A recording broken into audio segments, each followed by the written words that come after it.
Hi students, Assalamu alaikum. Here I am in front of you once again with the topic allotropy. Continuing forward the chapter carbon and its compounds, which is related to organic chemistry, we will discuss the allotropy.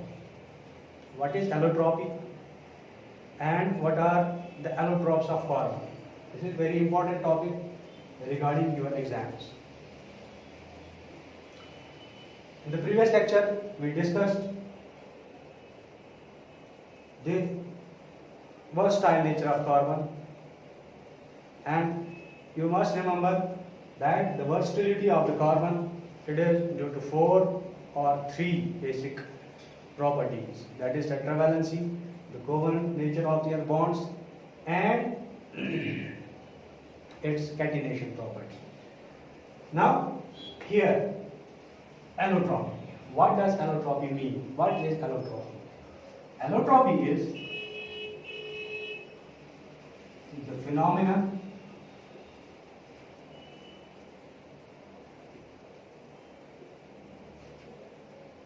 in which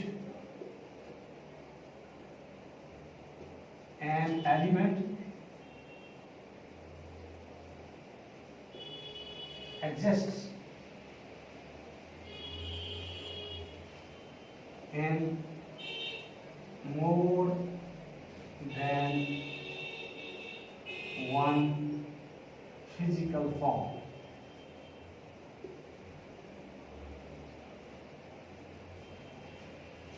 Here, the phenomenon in which an element exists in more than one physical form, this phenomenon is called as allotropy.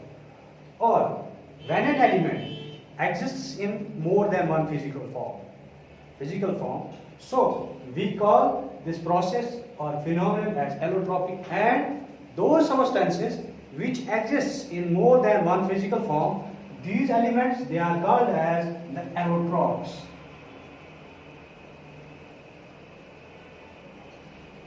Allotropes.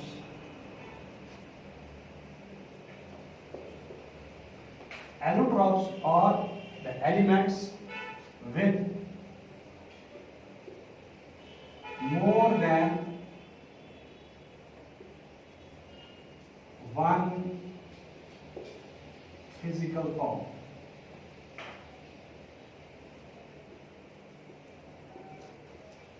So when an element, it exists in more than one physical form, this process is called allotropy, and these elements are called as allotropes.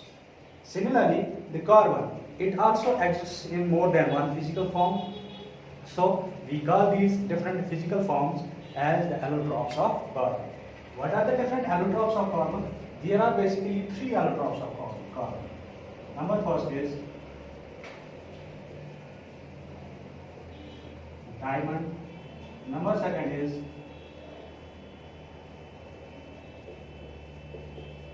graphite, and number third is Buckminster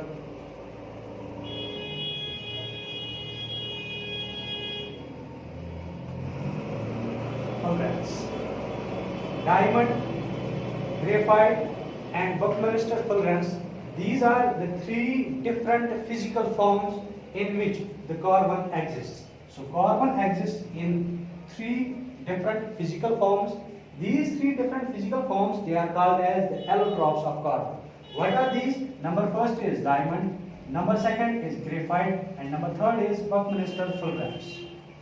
The most common which exists in nature, which you also and I also have seen, these are these 2, the graphite and diamond.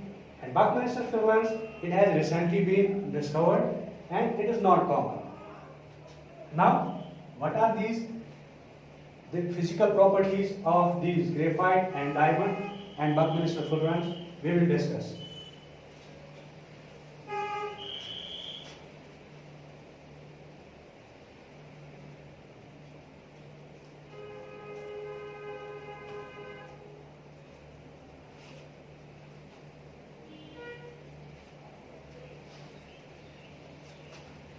first allotrope of carbon which we are going to discuss in detail, that is diamond.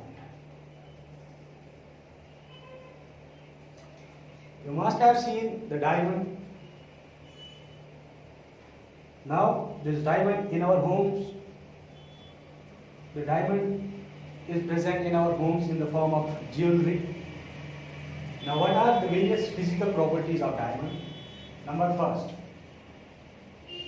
diamond, it is transparent in nature. These are the physical properties of diamond.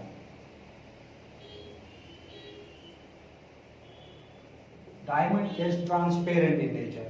That means the light, it passes through, or the diamond, it allows the light to pass through it, so this is transparent in nature. So number first physical property is its transparency. It transmits the light. Number second, it is very hard. Diamond is very hard, and sometimes some authors say that diamond, it is the hardest material present on earth. So diamond, it is very hard. Number third is the diamond, it is non-conductor of electricity. Diamond is non-conductor of electricity. That means it does not conduct electricity. Diamond does not conduct electricity, so it is non-conductor of electricity. Number 4, it has a very high density.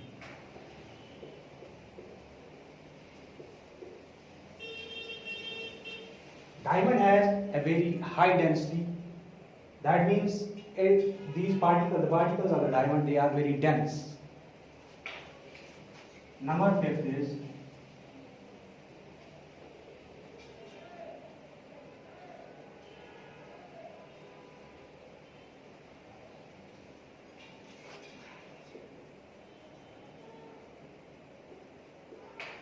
the diamond has very high melting point.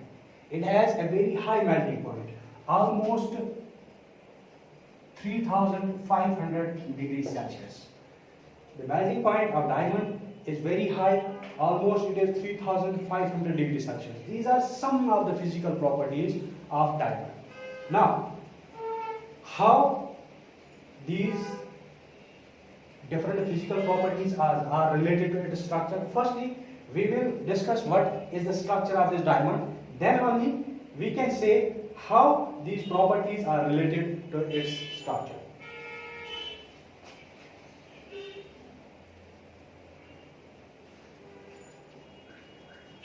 Structure of diamond.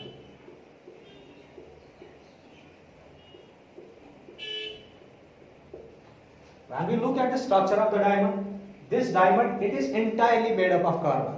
It is entirely made up of carbon atoms. The carbon atoms, they are joined together and they form a giant molecule which then forms the diamond. So diamond is entirely made up of carbon. How can we confirm that diamond, it is made up of carbon? When we burn this diamond with high degree of heat, it burns in the air and releases carbon dioxide. And carbon dioxide, when this releases carbon dioxide, it confirms that diamond, it is made up of carbon. So diamond, it is made up of carbon atoms linked together. Now, how these different carbon atoms are linked together, I will show you here. This is one carbon atom.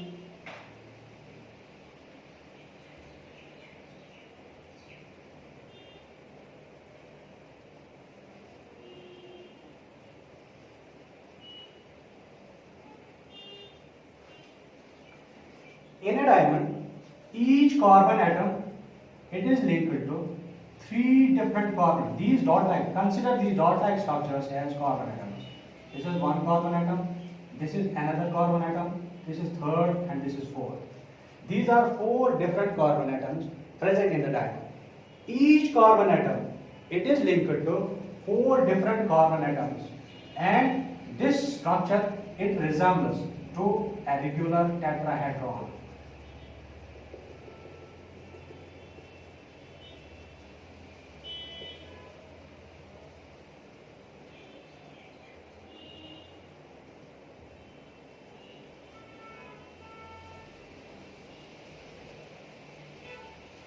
Now, you can see that in this each carbon atom, suppose this carbon atom, it is linked to four different, 1, 2, 3 and 4 different carbon atoms from four sides.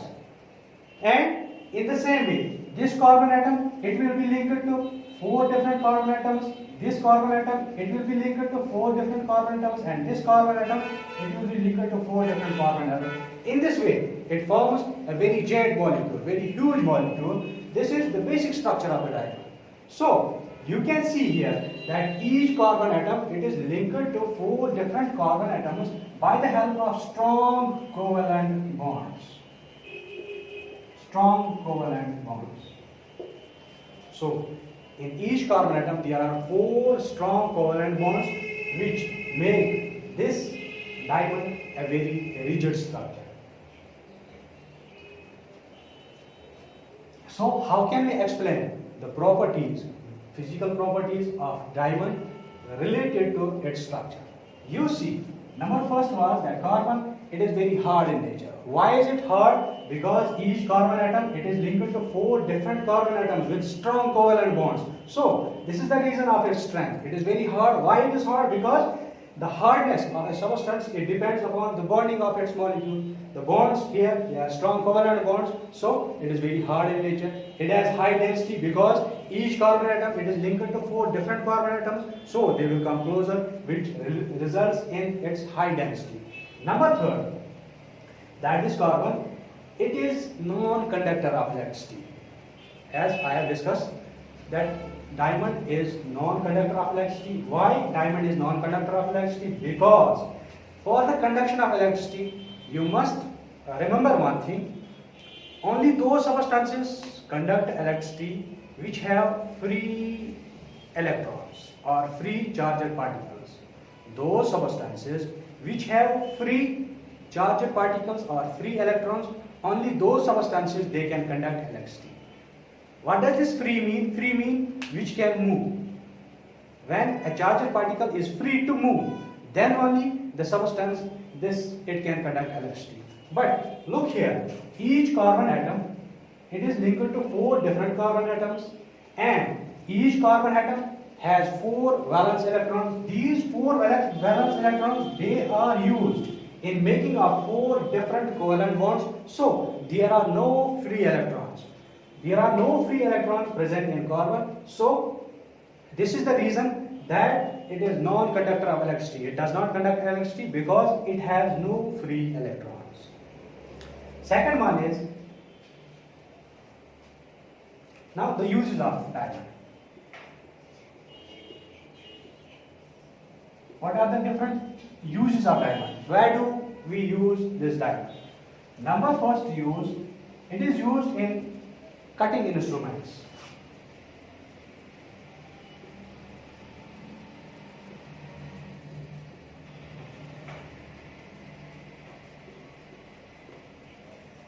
Diamond is used in cutting instruments. For example, the glass cutters which we see, the glass cutters, these are fitted with diamond because diamond is very hard in nature. So it can be used in cutting instruments like the glass cutters or the rock drillers, the instruments which are used to drill the rocks. Number second is,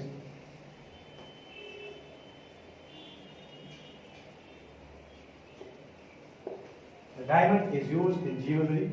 This one we know that the different jewelry items, they are fitted with this diamond. So it is used in making of jewelry.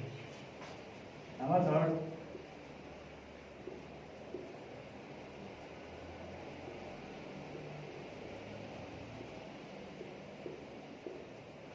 surgical instruments.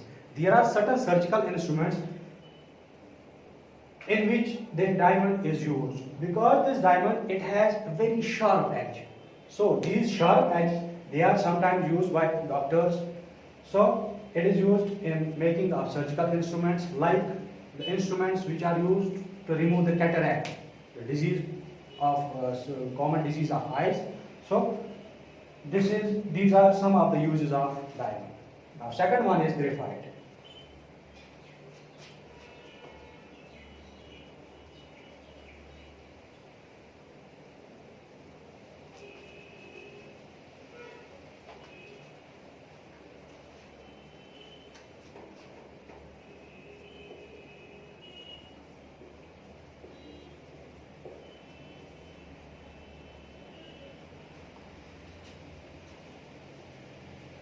Graphite is second allotrope of carbon, or the second physical form of carbon.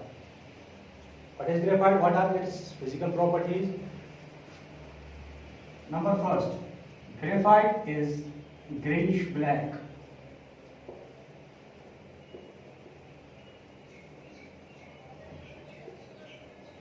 Graphite is grayish black in color.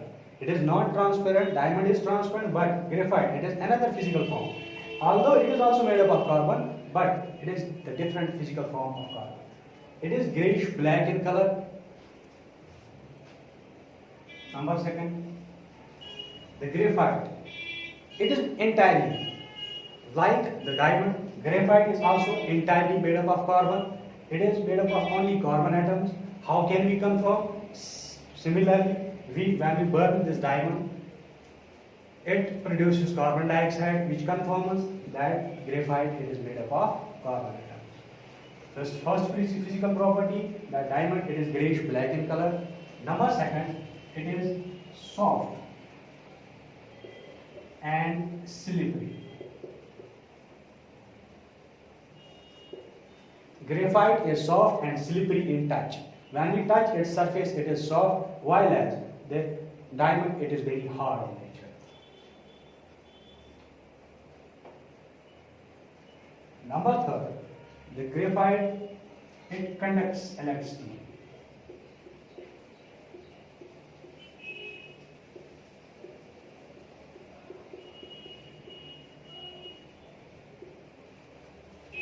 Unlike diamond, which does not conduct electricity, the graphite, it is a very good conductor of electricity. So sometimes we use this graphite as conductor in different instruments.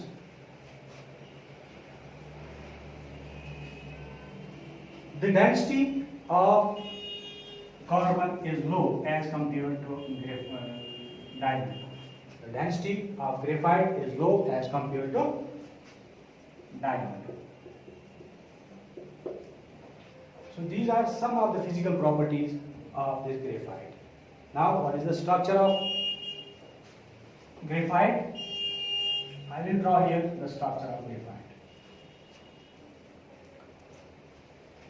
Look here.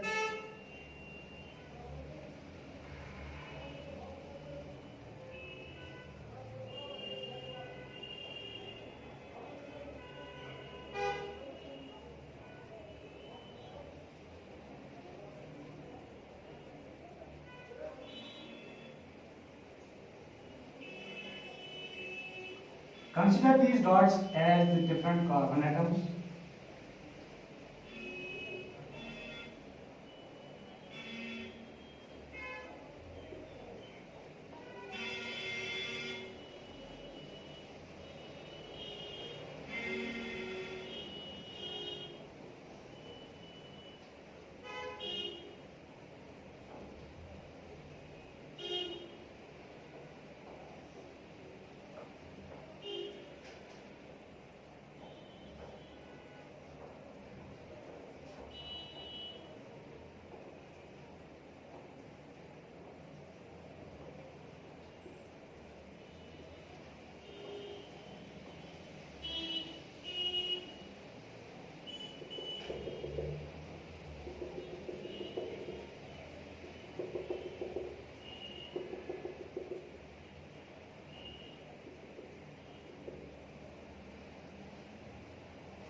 Now look at the structure. These dot-like structures, consider these as the carbon atoms.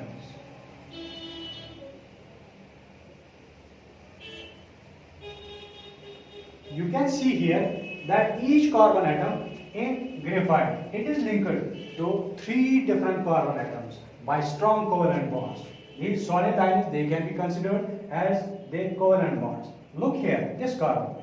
This carbon, it is linked to number first, number second and number third.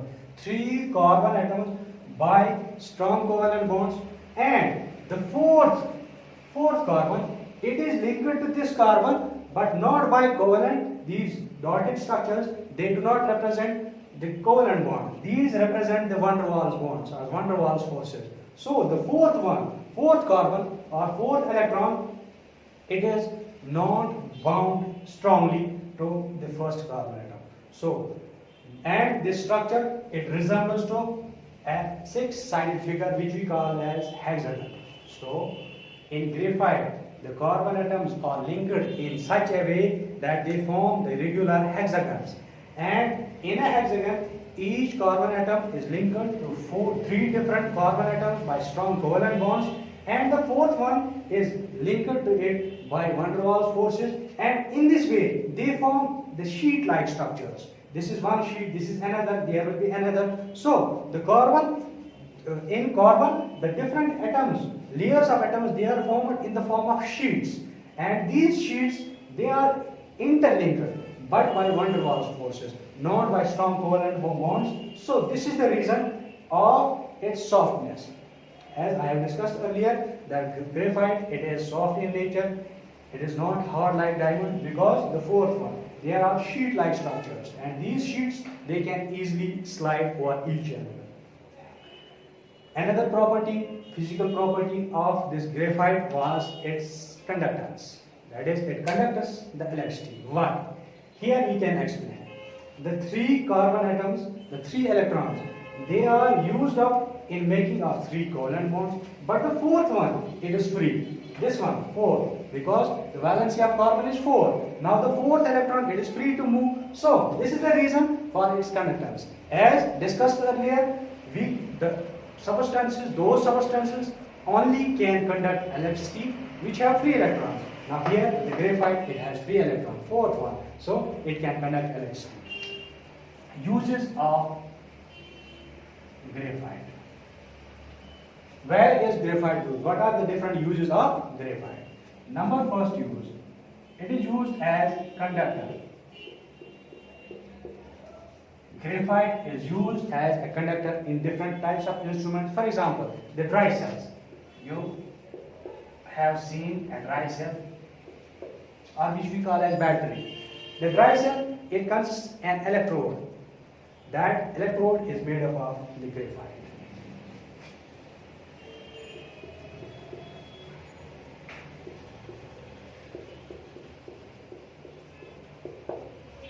Another use of graphite is, it is used as a dry lubricant. What is a lubricant? What does this lubricant mean? Lubricants are the substances which are used in different types of instruments to reduce the friction. The substance which is used to reduce the friction, this substance is called as lubricant. You must have seen different types of lubricants in different types of vehicles, the machines, etc. But this graphite, it is not a liquid lubricant. It is used as a dry lubricant. Why? Because certain machines which run or operate at very high temperatures, when we use liquid lubricants, they can dry up. So instead of liquid lubricants, we use dry lubricants like the graphite in these machines which operate at very high temperatures, and as discussed earlier, it is very soft in nature, so this can be used as lubricant, as dry lubricant in different types of instruments.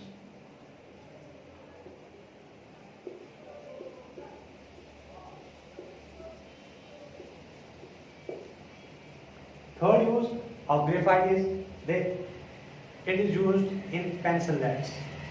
The pencil, it's lead which is in between that wood. The pencil lead, it is made up of graphite. Sometimes this graphite, it is used in making of the kajals, etc. These are some of the uses of graphite.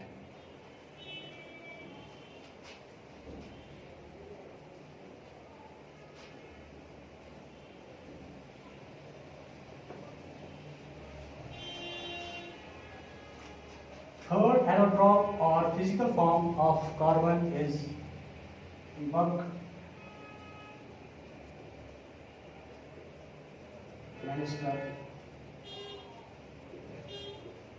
fullerenes.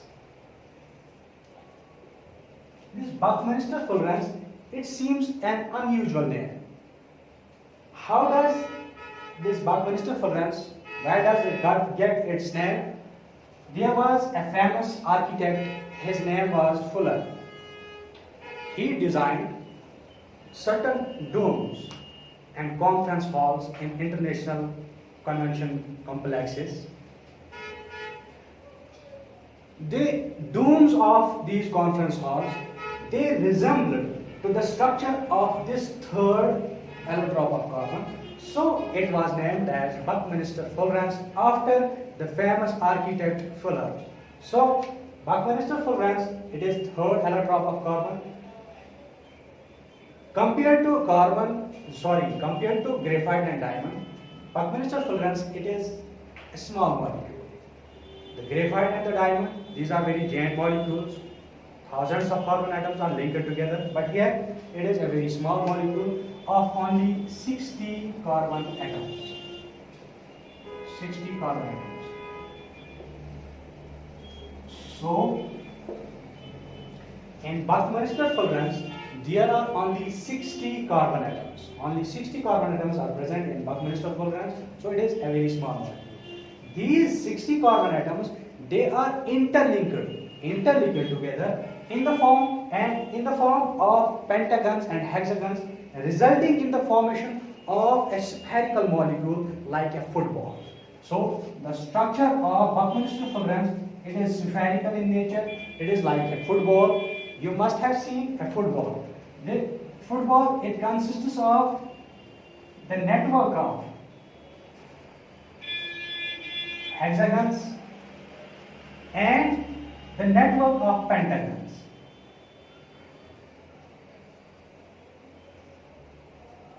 Like this. These are the hexagons. There are pentagons also. These are hexagon and this is the pentagon. In the same way, in Buckminster fullerenes, the carbon atoms are linked in such a way that they form hexagons and pentagons.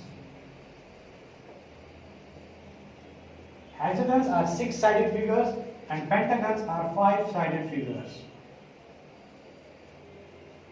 How many hexagons are there? There are 20 hexagons and 12 pentagons in Buckminster fullerenes, and the carbon atoms, they are arranged in such a way that they form 20 hexagons and 12 pentagons. In this way, the structure of Buckminster fullerenes is formed, which is like a football. And what are the properties and what are the uses of this Buckminster fullerenes? This has been discovered recently. So there are few points regarding its use. Firstly, what are its properties? Look, the graphite and diamond, they are at extremity. Diamond is very hard, graphite is very soft, but Buckminster fullerenes, the properties of Buckminster fullerenes, they are in between. So that is all for today. This completes your topic, allotropes of carbon. Have a nice day.